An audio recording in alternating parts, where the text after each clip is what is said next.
I want to show a clip that I think can get us off to a good start in this, trying to bridge some of these divides. Let's hear a little bit from Dave in your genre, as you say.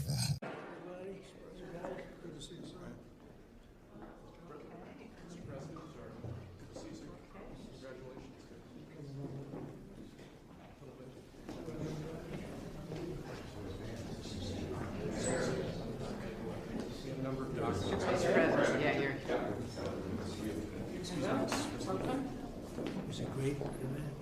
We went to the helicopter. It was freezing. The sun is a little deceptive. Yes, it is. So what would you like us to do? Sign your orders. Official documents. Okay, I assume they're going to be happy with these documents? Yeah, we might not be here. It's the next step. It's a tradition. Sir, the first is 22 cabinet and cabinet level appointments for your signature. Okay.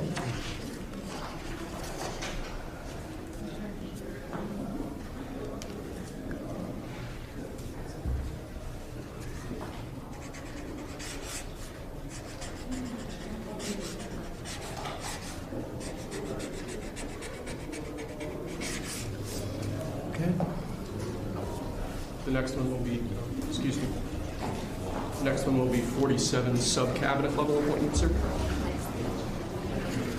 But you don't have to sign 47 times.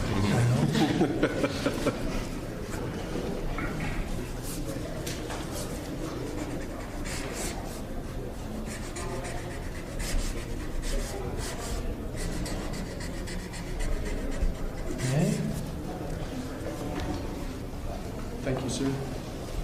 Now 31 acting designations and appointments to effectively take control of the government.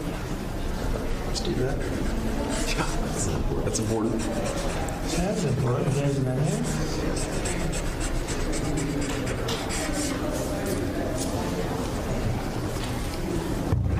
And we have 15 commission chairman and acting chairman appointments.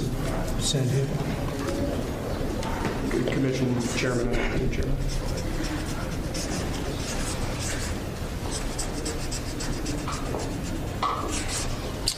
He was #1 at Harvard also. You know that? Good counsel. They have something in common.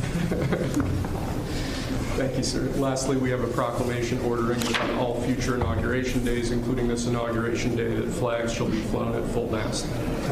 Very important.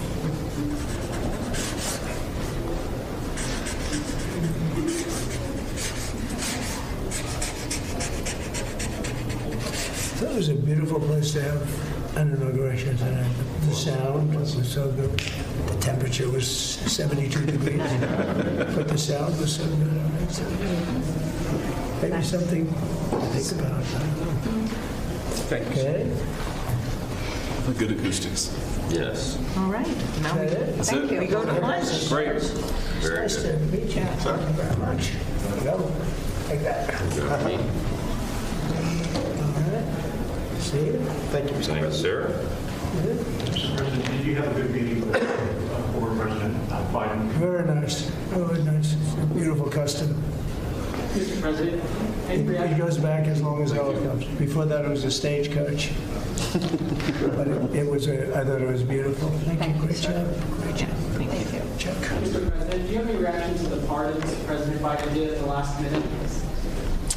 Well, I'm not going to discuss it now. I think it was unfortunate that he did that. We won't discuss it now. There's plenty of time to discuss it. Thank you, President. Thank you very much, guys. Should we go to lunch? Thank you very much. Okay. Head to lunch.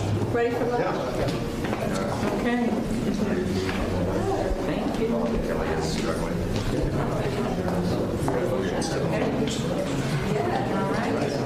Okay. That was 3 times the number of appointments you did in 2017, sir. I did one. Plenty of time. Just getting started. A lot of good work to do.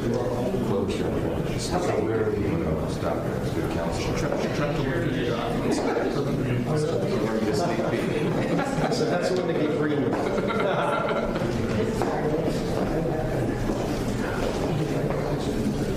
Thank you. That was great. That was great. Right? That was great. Standing ovation. I liked it.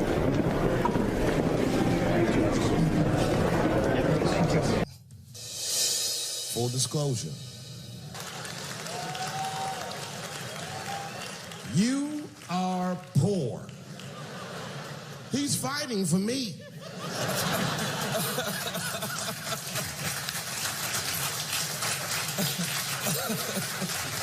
I just think that is just such a brilliant distillation of where we are.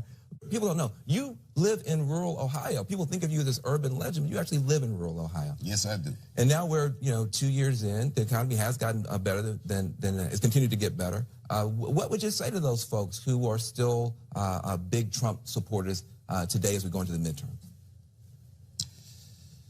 This is a tough question for me, Van. I got to tell you, first of all, the town that I live in is a small town. Yes. And it's like a little blue Bernie Sanders island in the Trump Sea. They love Donald Trump. I don't even know that they love him as much as they're frustrated, they're fed up, and a lot of these white people feel like their voices don't matter anymore. That their concerns aren't important or what have you. So, to be honest with you, in the name of safety, I won't tell him anything about that guy. I don't believe that I'll change him by his mind or anything. Right. But for me personally, I get along with everybody, whether I agree with them politically or not. Right. But I thought when you're actually trying to pull this democracy together, keep it from getting torn apart, you have to talk to everybody.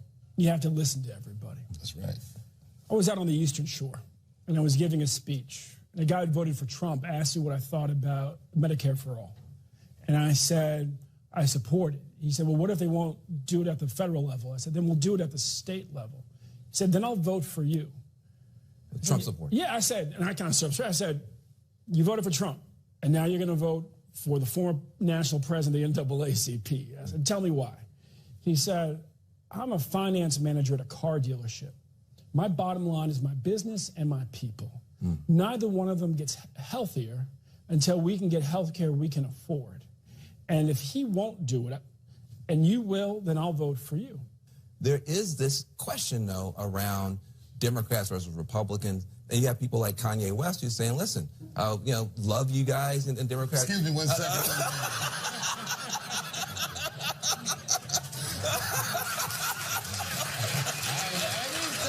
Why don't you put him on FaceTime? Well, you know where I'm going with this. Kanye says that, it's time out for Democrats. What do you guys think? Well, I think that, first of all, Kanye is an artist, man. Yes. And he's a genius. Absolutely. Whatever he's saying right now, I think that the angle he's seeing things from is about the division that he sees. And he's not inconsistent with what he's saying. For instance, a decade ago, I read a quote where he said he wanted to take the Confederate flag and reappropriate it some other different kind of way. I mean, there's a MAGA hat, whatever, man. The thing that's scary about this presidency is after it. I don't know if you've been married before or had a girlfriend and said something in a fight that was so wrong, and then after that, we still family, we still around each other, but man, I sure did say all that shit, didn't I?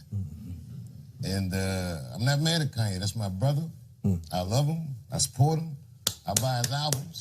No claps. Oh, man, that was rough. I know, whether people clap or not, But, I don't have to agree with everything that he says. I just trust him as a person of intent.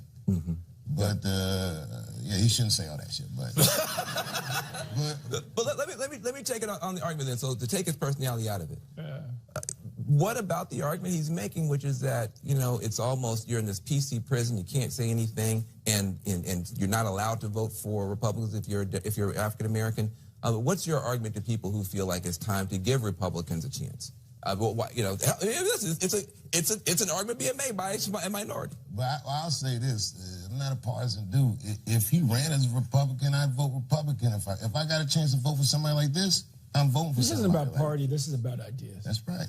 The ideas have kind of migrated from party to party. The Democrats used to be much more conservative. Today, however, unfortunately, there's only one party that stands for civil rights. There's only one party that stands for environmental protection. And we have to, as voters, really listen to the ideas. What I say to folks is that, look, the war on drugs has failed. Trickle-down economics has failed. We have to have the courage to put ideas on the table that actually lift up working families, white, black, brown, Native American, Asian American. We've got to move beyond the labels of party and look at ideas, but let's also be clear. Donald Trump's party is Donald Trump's party, and what they stand for right now, we have to fight with everything we have. The other big issue, we're talking about race, talking about class, gender. We're now in this situation where a whole new set of voices is coming forward. How do you guys look at the role of this new movement for women's empowerment, the Me Too movement, et cetera? I hope it succeeds. What we all have to realize is we all have to stand up in this moment and say that these women who have the courage to step forward, these men in many places, the courage to step forward who were sexually assaulted as well, we have to believe survivors. We have to have their back, and we have to figure out how we finally leap forward. Because we've been staying stuck for a long time. It shattered a lot of lives, and enough is enough. Yeah, I think that for most men, especially the men that I'm talking to, one, I'll tell you that as a movement, it's effective. Like in Hollywood, the man, they are buttoning up.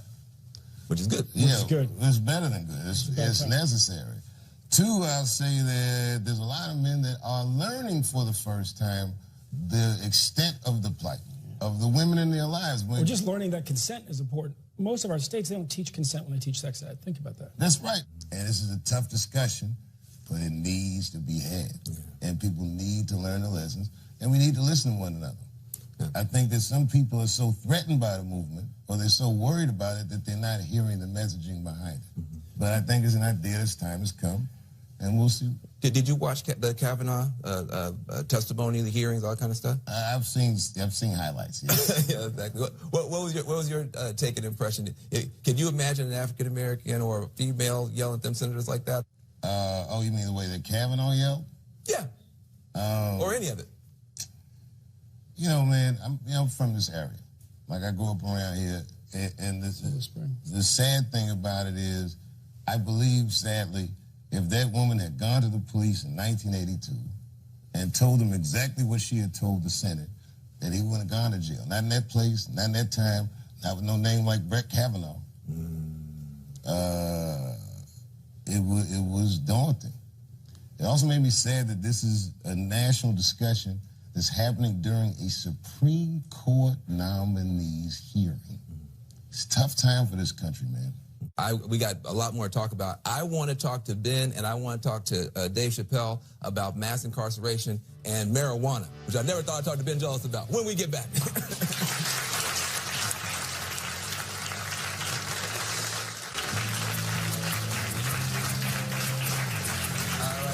Welcome back to the Van Jones Show. I'm here with comedy legend Dave Chappelle and the man that got him to wade into politics, Democratic nominee for the Maryland governorship, Ben Jealous. Give them both a round of applause to be back. What did you say to Ben Jealous to get him to be pro-marijuana decriminalization? Because I've known Ben for a long time, and that is not Ben's thing. So what did you must have done, you must have said something. I'm not nearly as fun as some of my friends. Exactly. I can testify that you are not. So what was that conversation like to get somebody like a Ben Jealous to be on board with decriminalizing marijuana? Well, you know, Ben, you just got to be consistent. No, I'm just kidding. I couldn't take credit for it, man. But I got to say, when I heard it was on his platform, I was pleasantly surprised. Yeah. I think that it's a very important issue, especially in the state of Maryland. And you can speak more about that, but how it affects Baltimore. But as you know, Maryland's gone through a lot the last few years. We had big uprisings in Baltimore City after the Freddie Gray case. 2 years later, murders have kept climbing up. I asked a retired member of the Baltimore Police Department, recently retired captain, to go across the city, as only a retired member of BPD could, and talk to commanders on the ground and find out what they were saying about why murders were going on. He came back, he said, there are two interesting data points. He said, one was that nobody could really agree, a lot of debate about what's been happening in the last 2 years. He said, on the other hand, if the question is what's been going on in the last 10 years, they were all in agreement that half the shootings in the city, half the murders in the city were one set of marijuana dealers killing another set of marijuana dealers. And I said, how could that be? I think it was a relatively peaceful drug. He says, but it's not about the drug. It's about the trade. The violence of the trade is about territory. And a little idea, a little light bulb went off in my head. I said, look, this is no more harmful than alcohol, and alcohol we all know can be very harmful in many ways, then if we legalize it, and the police officer told me we can bring down killings, I said, well, what's happening in Washington State? What's happening in Colorado? Killings are coming down. And I said, and then we take money out of the pockets of gangs and cartels, and we put the money in the pockets of farmers and business people, and we do that in an equitable way. That's a big deal. And then we tax it, and we take the money that we can tax from it, and we're able to fund, it's enough money to fund universal pre-K for every universal full-day pre-K for every 4-year-old in the state. So you came at it more as a business guy and as a smart dad guy, as opposed to... Well, and as a murder victim family member. I've had 2 family members shot in Maryland in the last 10 years. And if you tell me that we can bring down killings by legalizing cannabis, you have my full attention. I'm just saying, man, it doesn't just quell violence in Baltimore. It stops a lot of violence and a lot of mayhem. And it's fun to smoke and relax. Well, look, that may be true about marijuana, but there are other drugs that are much worse. Our mutual friend, all of us had a mutual friend in Prince who died because of a fentanyl overdose. I saw you in a stand-up thing in Los Angeles where you were talking about the impact of heroin in rural America. What are you seeing in rural America when it comes to this whole opioid epidemic? A role reversal. A role reversal? Yeah. Poor white people look like black people in the 80s with a different drug of choice. And it's very sad to hear the vocabulary, now this is a health crisis. We were begging for them to call that crack epidemic a health crisis. We were criminalized, we were marginalized, and now these heroin addicts are here, and man, if they don't have our baby clothes on, it's terrible to see. In both ways. It's terrible to see the pain and suffering, and terrible to see the hypocrisy politically. Yeah. What's your concern about marijuana legalization possibly then opening the floodgates for things like opioids, heroin, fentanyl? There's a lot of lives that are being shattered right now. I mean, opioid deaths in Maryland up 160% in 4 years. We have to treat it like a public health crisis. And I wish we could go back in time. We can't. We just got to learn and go forward. In that respect, this is a gateway drug to common sense on drug reform. Wow.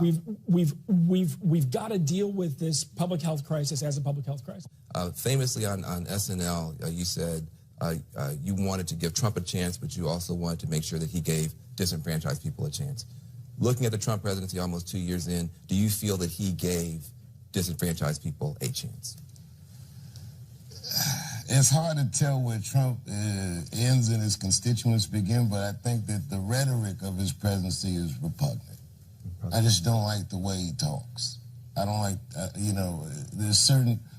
we're living in a time where there's got to be a little more cultural sensitivity. And even a guy like me that's just writing jokes, I have to listen more than I've ever had to listen because the gripes is coming so fast and furious. And I'm not dismissive of people's gripes. It might sound like it on stage, but I listen. And as a president of a country that's as eclectic as ours, you look around your crowd, you see it's like a patchwork of people. I just think that he's speaking to a very small choir. And there's so many more opinions that the way he engages public is dismissive. I don't like talking bad about the president, but I said we should give him a chance because he's the president of the United States now. What choice do I have? Right. No, but I think you also apologized for that sometime later, didn't you? Well, I don't ever apologize for that. What I said is, I said I shouldn't have said that shit. Let's be clear, right? Let's be clear. Donald Trump is playing a politics of divide and conquer. He's picking scapegoats all day long. Muslims, Mexicans, immigrants, black folks, women, it goes on and on. Yep. Right? Occasionally, and so what do we do in that moment? We actually have to listen to each other. We have to talk to each other respectfully. We got to pull each other together because the only thing that beats the politics of divide and conquer is the politics of unite and prosper. And that's only possible if we're willing to respect each other and listen to each other. Well, listen, you gave people a reason to tune in, and you.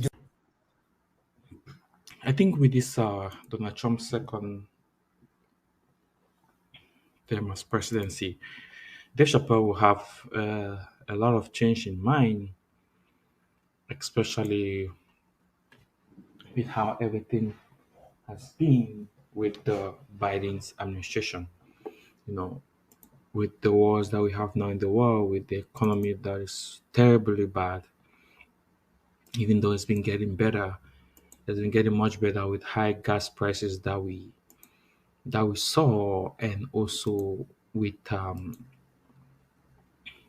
the war in Russia and Ukraine, and also with the mass layoffs that people have encountered. I can say that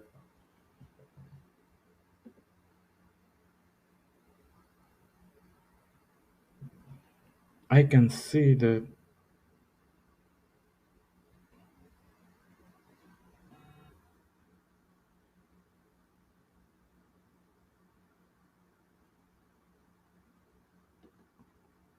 I can say that Dave Chappelle opinion and thoughts about Donald Trump in this 2024 has greatly changed, because what has really affected it or made it change is the comparison between the Trump administration from 2017 to 2020 and the Biden administration from um, and the Biden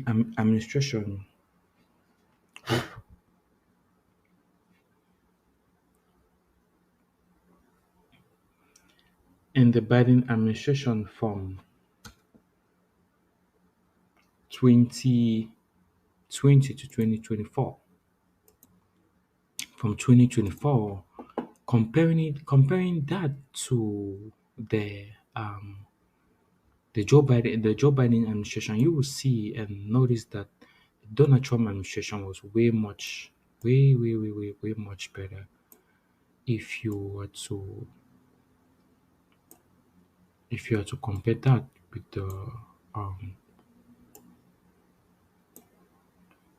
if you are to compare that with Joe Biden's administration, in intends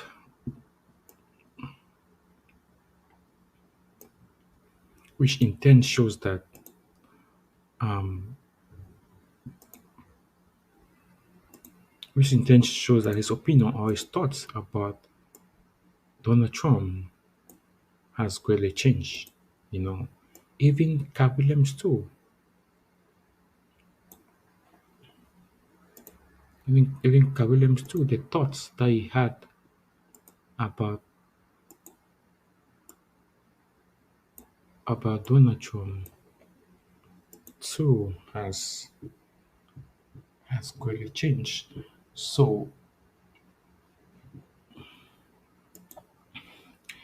I believe that the Trump presidency was way much better as compared to the Biden's presidency. But we don't know. I mean, the 20s from 2017, 2016 to 2020, and from 2020 to 2024, we could really see that there has been so much wars in the world, so much wars in not just only in the world, but a lot of wars in America, sorry, not in America, a lot of wars in in the Ukraine, a lot of wars in Russia. You can also see happenings too in the Middle East too, which really shows that um,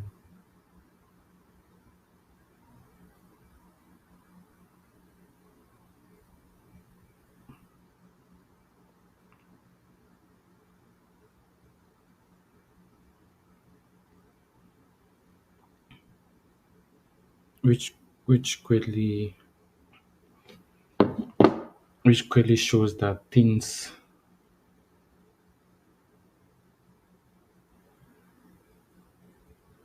haven't been that best. You know, comparing the Trump's time together with the Biden's time. But all we hope for is the best. You know, all we hope for is the best, and I believe that things will really change in this 2024.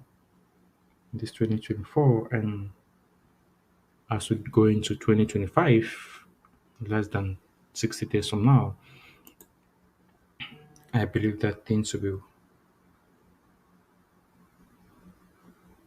I believe that things will be much, much better as time goes on. That is my thoughts and that is my belief. That things will be much better. I may be wrong, but I believe that things um, will be a lot better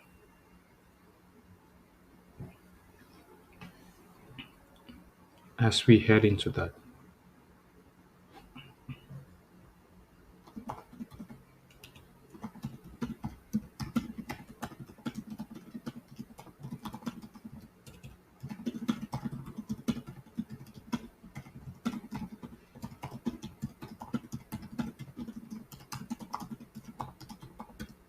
So that is my belief. That is my thoughts. I may be wrong about it, but if you look at the market, right, as Trump won as president, the market really showed a different tone, which shows that things are moving in a different direction and in a direction um, that is really good for the economy and not just for the economy but also for America as a whole. If someone may ask me, but leave it to time. Let time be the best determinator and the best